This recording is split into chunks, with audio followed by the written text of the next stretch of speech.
The kettle had just begun to whistle when Walt Hallstrom's phone vibrated across the countertop.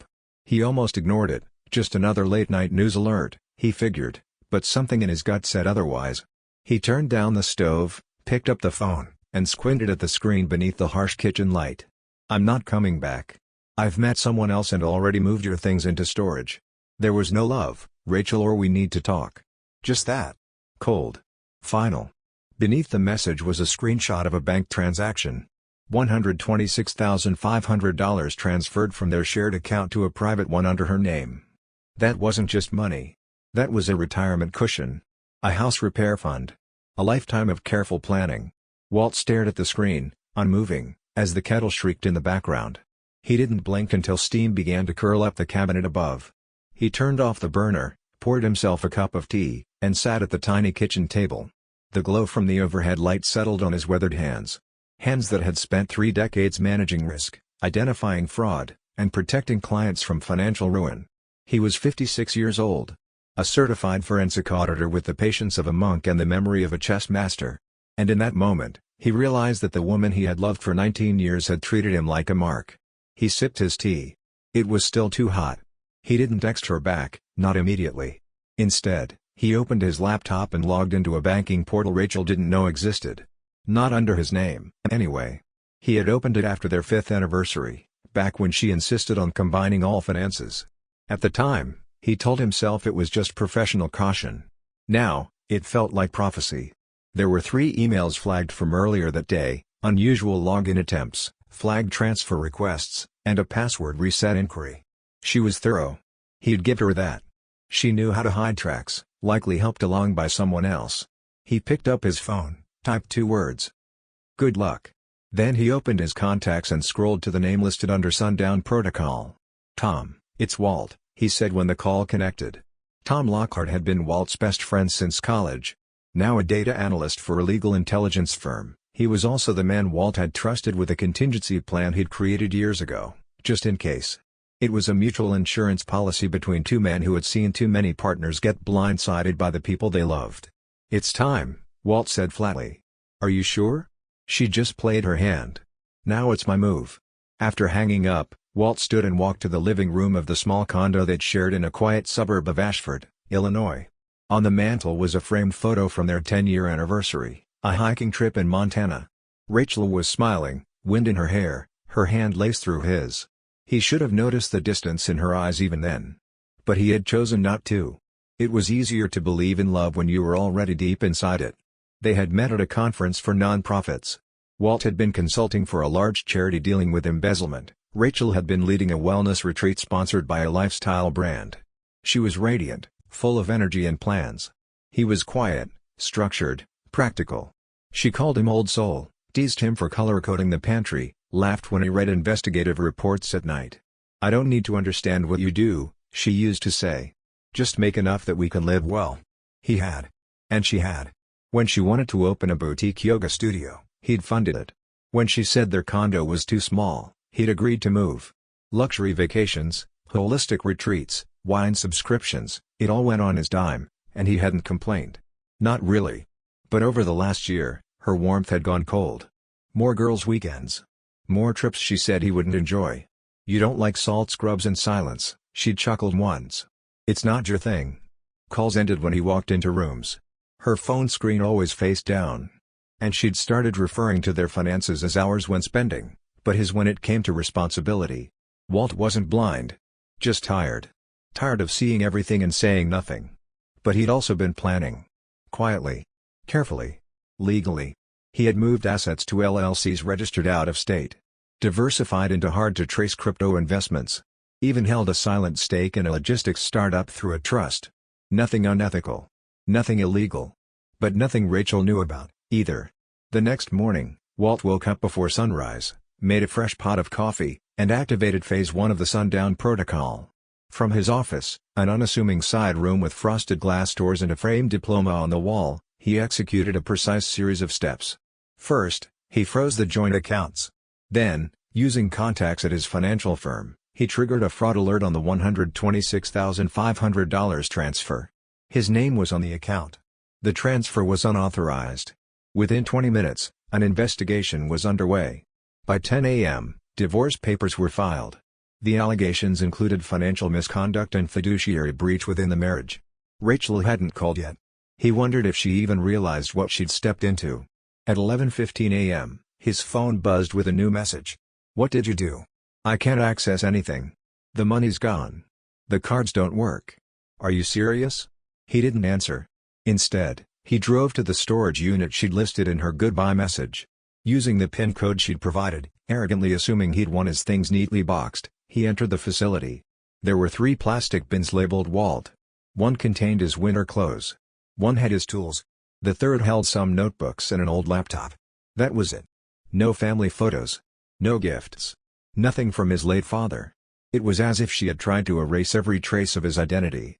And something hardened in him. This wasn't about heartbreak anymore. It was about erasure. It was about the insult of being discarded and told to thank her for it. He drove to a coffee shop, sat in the corner booth, and opened the laptop. It still booted. Still ran the encrypted software he used for audits and investigations. He entered the name he'd been seeing tagged repeatedly in Rachel's social media posts for months. Julian Knox. A wellness coach, business visionary, and founder of something called Pure Vibe, a fitness collective with more hashtags than cash flow. Walt didn't even need to dig deep. Within an hour, he had Knox's financials spread across his screen like a crime scene. Maxed out business credit cards.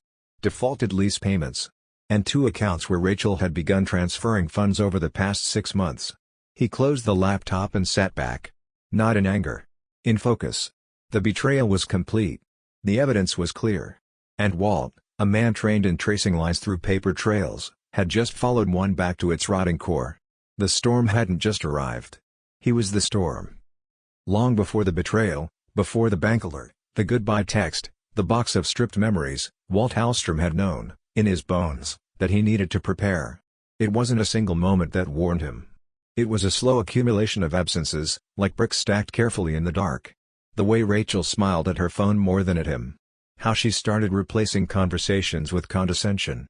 The fact that her once cozy yoga classes had turned into streaming packages and corporate partnerships, and she no longer asked Walt to help review the contracts.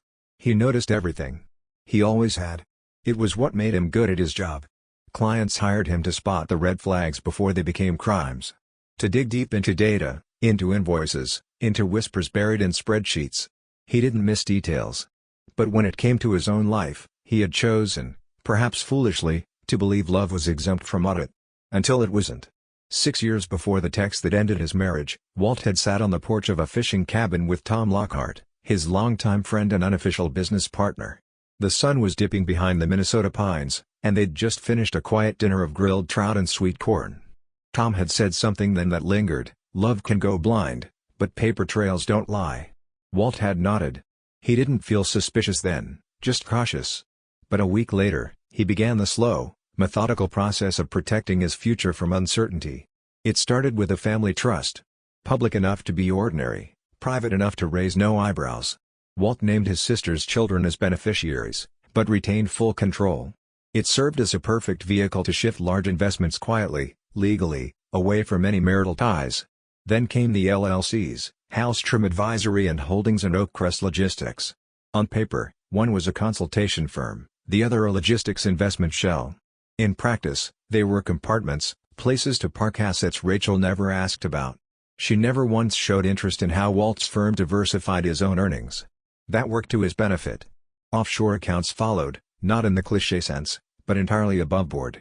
One in the Isle of Man, another in the Cayman Islands, both connected to international clients who paid in various currencies. Rachel knew about the paycheck. She didn't know about the pipelines. She laughed when he talked about blockchain. "Just another one of your math puzzles," she'd say, sipping green juice, scrolling through her phone. That ignorance gave Walt the freedom to invest early, to let crypto quietly compound into something substantial. He never thought he'd need to use any of it. But planning was his nature. Not for paranoia. For peace of mind. Still, even Walt couldn't plan for betrayal's timing. He remembered clearly the Christmas before the end. He had just handed Rachel a new espresso machine she'd been eyeing, the kind with frothing options and a touch screen. She had smiled, said thanks, and immediately began filming a holiday gift unboxing video. When his birthday came 2 days later, she forgot.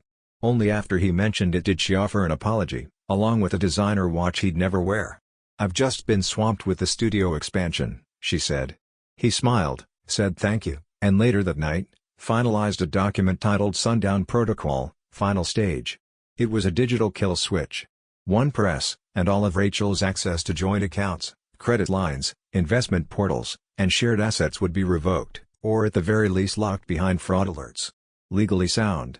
Intentionally discreet. When the betrayal finally came, when the goodbye text landed in the middle of his tea-making, Walt didn't panic. He didn't even rage. He activated the protocol. Every move he'd made over the past 6 years had been executed for this moment. It wasn't about revenge. It was about insulation. Fortification. Because while Rachel had built a fantasy on social media, brunches, partner retreats, choreographed yoga flows filmed at sunset, Walt had built a firewall. And now it held. By Saturday, joint accounts were locked. The fraud investigation had begun. Rachel's $126,500 transfer had been flagged and was pending reversal. More importantly, the financial discrepancies had triggered legal audits on any recent activity involving Walt's name, especially anything co-signed. That's when Tom called. "You might want to look into the name Julian Knox," he said, voice low. "He's the one popping up in Rachel's recent travel receipts. Bookings, restaurant tabs, some business registration filings too." Walter already had the name. But hearing Tom confirm it sealed the suspicion. Rachel hadn't just left him. She'd been building something with someone else, someone who didn't have his own foundation, and was now leaning heavily on the remnants of Walt's. A deep dive into Knox's so-called business, Pure Vibe Collective, revealed what Walt had expected: it was all smoke.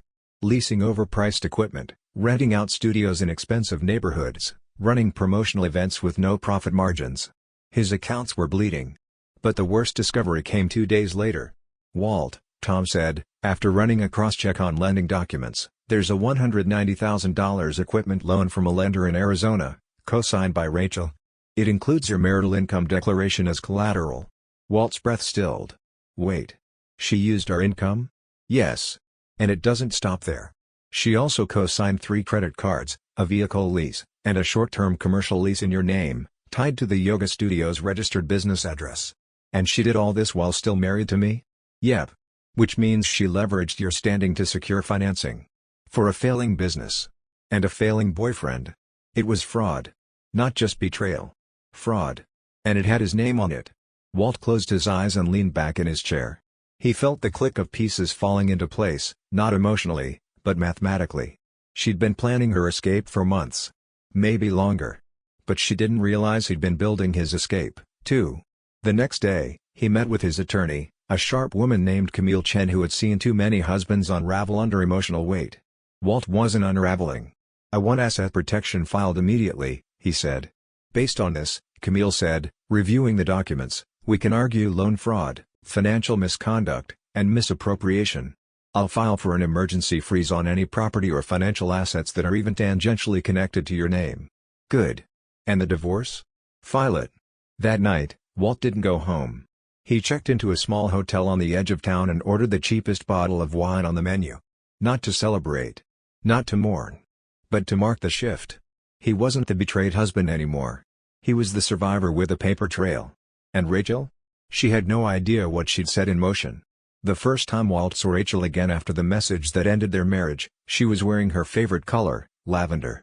She arrived at his office unannounced on a Tuesday morning, a full week after the account freeze and legal filings had landed. His receptionist, Marla, buzzed in, her voice uncertain. "There's a woman here. Says she's your wife." Walt had been expecting a phone call, maybe a panicked email. But Rachel always had a flair for performance. Of course she'd show up in person. "Send her in," he said, closing the tab on his laptop displaying the freeze order for the co-signed loan she'd tried to take out last week. Moments later, the door opened, and there she was, Rachel, in her lavender yoga set, coordinated with a cream cashmere wrap. Sunglasses perched atop her perfectly styled hair, her lips curved in a smile that didn't reach her eyes. "Walt," she beamed, arms slightly open, as if expecting him to greet her like nothing had changed. He didn't stand. "Rachel." She blinked. Just for a moment. Then breezed in and sat across from him. "We need to talk," she began, tone crisp but not confrontational. "There's been a huge mix-up with the bank. All our accounts are frozen. I can't access anything, not even the card I use for the studio. Walt folded his hands calmly on the desk. Not a mix-up, he said. You moved over $100,000 out of our joint account without notice. That triggered an automated fraud alert. The bank locked access pending review. Rachel scoffed lightly, but the tension in her jaw betrayed her. It's our money, Walt. I'm your wife. No, he replied, voice even, you're my soon-to-be ex-wife. And you emptied our account while informing me, via text, that you'd left me for someone else. That's not a misunderstanding. That's abandonment and financial misconduct. Her smile disappeared. You're serious? I'm precise. For a beat, she looked unsure. Then her posture straightened, and the ice returned to her voice. This doesn't have to be ugly. We can split things fairly and move on. I've already signed a lease on a new place. Trey and I? Walt raised a hand. Let's skip ahead, shall we? He opened a folder and slid it across the table. Inside were color-coded documents, loan applications, bank transfers, business filings, all tracing Rachel's recent financial decisions. Her eyes darted across the page.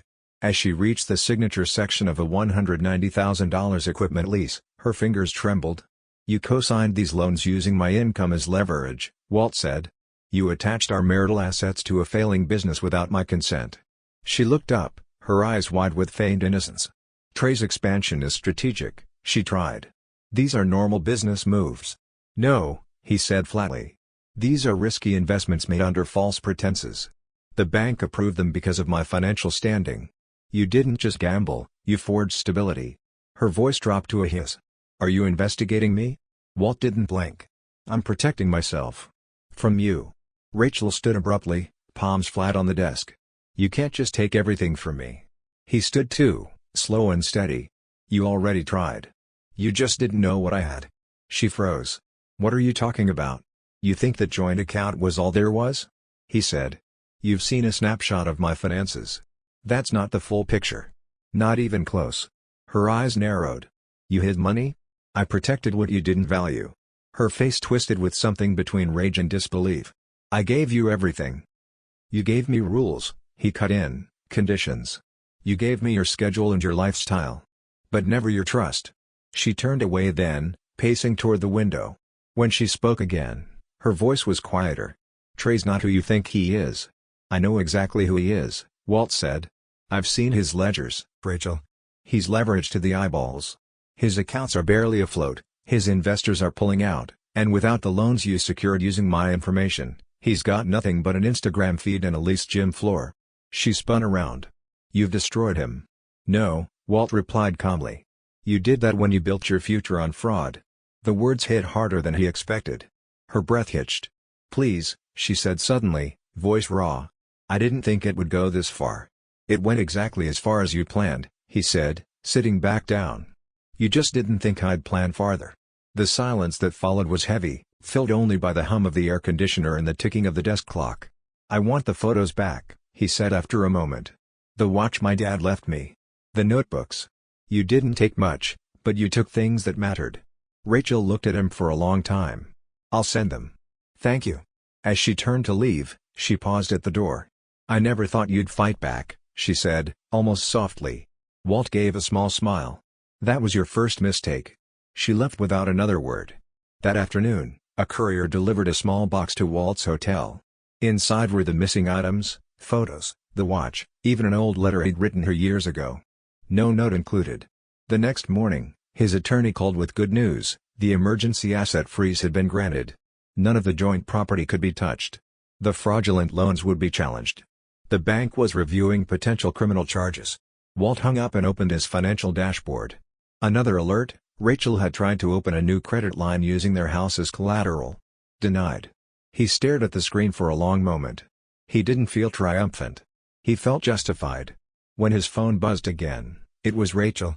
He answered this time. What have you done? She demanded, her voice sharp, panicked. They're calling in the loans. They're seizing equipment. Trey's freaking out. That's unfortunate, Walt replied. This is vindictive. You're ruining everything. No. You did that. I'm just refusing to let you take me with you. She hesitated, then tried a softer tone. Come home, Walt. Let's talk. We can fix this. He closed his eyes for a breath. There's nothing to fix. And he hung up.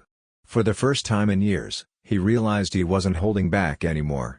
Not his voice. Not his boundaries. Not his sense of self. The marriage had ended. The lies had surfaced. The storm had passed. But he was still standing. The mediation room smelled of old wood polish and too much air freshener, that unnatural citrus scent meant to distract people from the seriousness of what happens within those four walls. But nothing could distract Walt Hallstrom from what was unfolding in front of him. He sat across a long table, hands calmly folded in front of him. Beside him was his attorney, Camille Chen, sharp as ever in a charcoal suit and burgundy blouse. Across from them sat Rachel, once his wife, now a bundle of nerves dressed in designer desperation, and her new attorney, a slick-looking man who clearly relied more on volume than substance. Rachel looked tired. She still wore the expensive accessories, the sleek hairstyle, and the makeup that suggested control, but none of it could hide the tension in her jaw or the faint tremor in her hand as she gripped her pen. Walt had seen that look before, not in her, but in people he'd investigated. The look of someone who thought they could beat the system until the system fought back. Her attorney opened the meeting with practiced neutrality. "My client is willing to be reasonable about the division of assets," he said. "Despite the aggressive tactics employed thus far, we believe an equitable agreement can be reached without prolonged litigation." Camille offered a polite smile, but her eyes were ice. "That's good to hear," she said. "Because there's been a development." She slid a manila folder across the table, pausing just long enough for Rachel's attorney to hesitate before opening it. Inside was a freshly printed report from the Fraud Investigation Division of the First Midwestern Bank. "The bank has completed its internal audit," Camille said smoothly. "They've concluded that Ms. Monroe, committed loan fraud by forging Mr. Hallstrom's signature on multiple financial documents, including equipment loans, lease agreements, and high-limit credit cards." Rachel's attorney stiffened. "We'll need time to review this." "Of course," Camille said. "But you should know the bank has already referred the matter to the district attorney's office."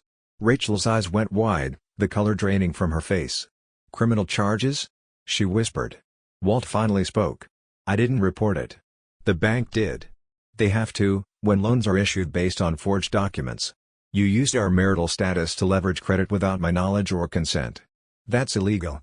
Her attorney leaned over to whisper something. Rachel shook her head, almost in disbelief. This was not the outcome she'd imagined. For all her schemes, Rachel hadn't expected real-world consequences. She expected emotion, maybe fury, not cold, clinical retaliation. Camille tapped the final page of the report. "However, if Ms. Monroe is willing to sign our proposed settlement today, Mr. Hallstrom is prepared to provide a statement to the bank that could mitigate the criminal implications." Rachel blinked, her hand trembling now as she picked up the agreement. She scanned the pages. Her expression changed with each clause. She would retain ownership of her yoga studio. She would keep her car and any personal belongings acquired prior to the separation.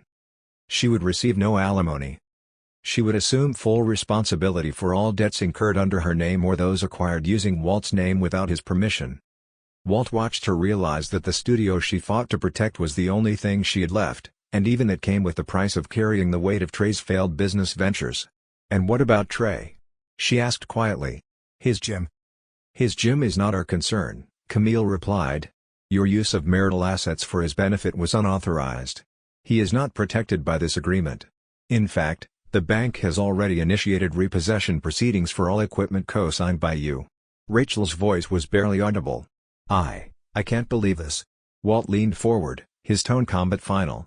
"You believed I'd just walk away? That I'd let you dismantle my life and take what you wanted? You underestimated me." Her hands clenched the pen. She didn't argue.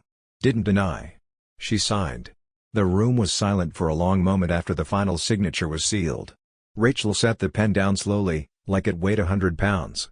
As the attorneys collected documents and prepared for closing statements, she reached across the table, barely brushing Walt's sleeve. "I never thought you'd fight back like this," she said, her voice cracked with disbelief. "You always just went along with everything." Walt turned to her, his eyes calm. "That was my mistake," he said. "Just like this was yours." Then he stood, nodded politely to the mediator, and walked out. Outside, the autumn air was brisk. Leaves skittered across the courthouse steps, and sunlight filtered through the thinning trees. Camille caught up to him at the bottom of the stairs. "You handled that like a pro," she said. Walt exhaled, the breath of a man no longer carrying the burden of being underestimated. Let her have the studio. Let her keep the car. She'll need something when the rest falls apart. And you? She asked. I'm moving on. A month later, Walt moved into a small craftsman house near the downtown district. It wasn't flashy, hardwood floors, creaky cabinets, and a porch that needed sanding, but it was his. Every part of it. He spent his evenings fixing what needed fixing. He installed new shelves in the kitchen, repainted the living room, built a coat rack by hand from reclaimed wood. One Saturday, Tom came by with beer and a toolbox. They worked in companionable silence, music playing low from a dusty speaker by the window. "Any word from her?" Tom asked, tightening a cabinet hinge. "Nope," Walt said. "And I don't expect any." Tom grinned. "Could have taken her for everything." Walt nodded. "But what's the point? She's no longer my problem." That night, Walt sat on his back porch with a glass of bourbon, wrapped in an old flannel blanket. The neighborhood was quiet, the kind of quiet that feels earned. No sirens. No spotlighted driveways. No perfectly curated lives.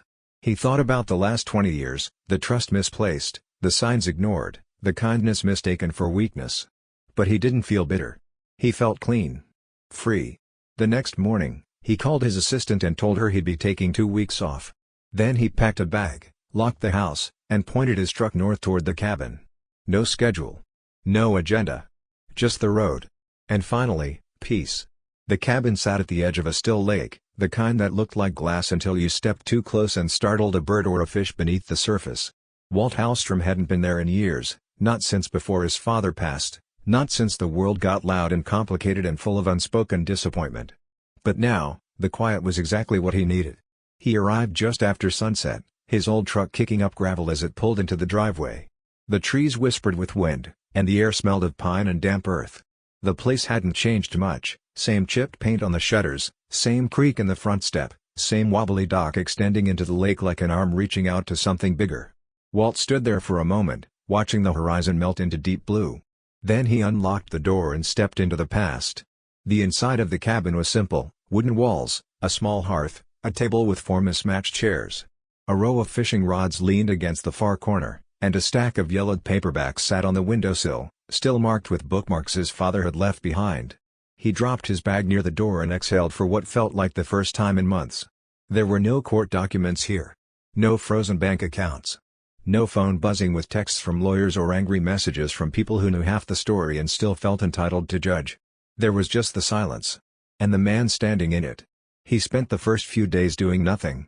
Not in the lazy, numbing way that people sometimes call rest, but in the active, mindful kind of nothing, sitting on the porch with a cup of coffee, listening to the rain on the roof, watching the way the sunlight filtered through the trees in shifting angles.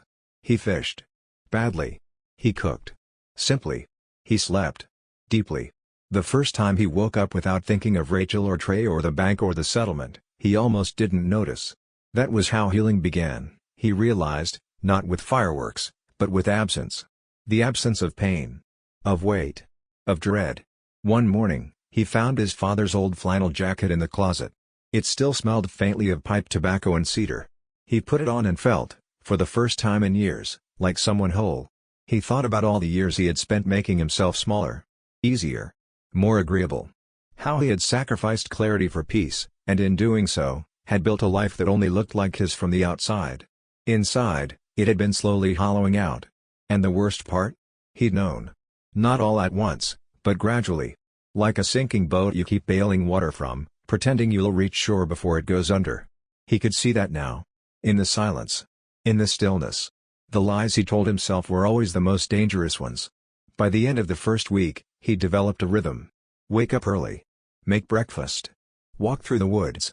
Work on small repairs around the cabin. Think. Write. Yes, he started writing. Nothing polished or structured. Just reflections. Thoughts about trust, about the layers people wear, about what it means to be truly self-reliant. He wasn't trying to make sense of everything. He was simply putting it down on paper, as if naming the past gave him permission to let it go. He didn't check his email. He didn't look at the news. He didn't think about what Rachel was doing in whatever new city she'd fled to. Her Instagram, once a constant stream of curated images and forced positivity, had gone dark. A few mutual acquaintances had told him she'd moved again. Somewhere in the mountains, starting another studio, rebranding herself. There were murmurs that Trey's gym had been bought out. That he'd left the state. That the empire they tried to build on borrowed time had quietly folded. Walt didn't feel satisfaction in hearing that. He felt nothing at all. She was no longer his problem. No longer his responsibility. No longer his story. His story was here now. One morning, he called Tom. "How's the hermit life treating you?" Tom asked. "Peaceful," Walt replied. "In a way I didn't know I needed." "You going to come back?" "Eventually. But not yet." There was a pause. "You know," Tom said, "for what it's worth, I think your father would have been proud of how you handled everything." Walt looked out at the lake, now catching the first golden light of morning. "I think he'd be prouder that I didn't lose myself in the process." They spoke for a while longer, about cabin repairs, about Walt's plans to do some consulting again, maybe part-time. He wasn't ready to fully retire, but he also wasn't going back to the grind. Not like before. Not ever again. After the call, Walt took out one of the books from the cabin shelf and began reading on the porch. The story was slow, character-driven, full of quiet moments and hard-earned wisdom. He liked that. Life wasn't about the dramatic turns. It was about how you handled them.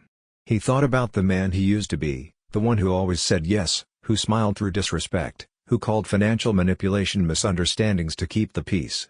That man was gone. In his place was someone more weathered. More aware. Stronger, not in spite of the pain, but because he'd walked through it with his eyes open. As the second week came to an end, Walt packed up the cabin, folded his father's jacket carefully, and loaded the truck. He wasn't heading back to his old life. He was stepping into a new one. One built not on trust given blindly, but on truth earned fully. One where his boundaries were not suggestions. One where peace was not conditional. He looked back at the cabin one last time, nodded to the porch like an old friend, and drove off down the winding road. No more invisible ledgers. No more sacrifices made in silence. Just the road ahead, and a man finally living on his own terms.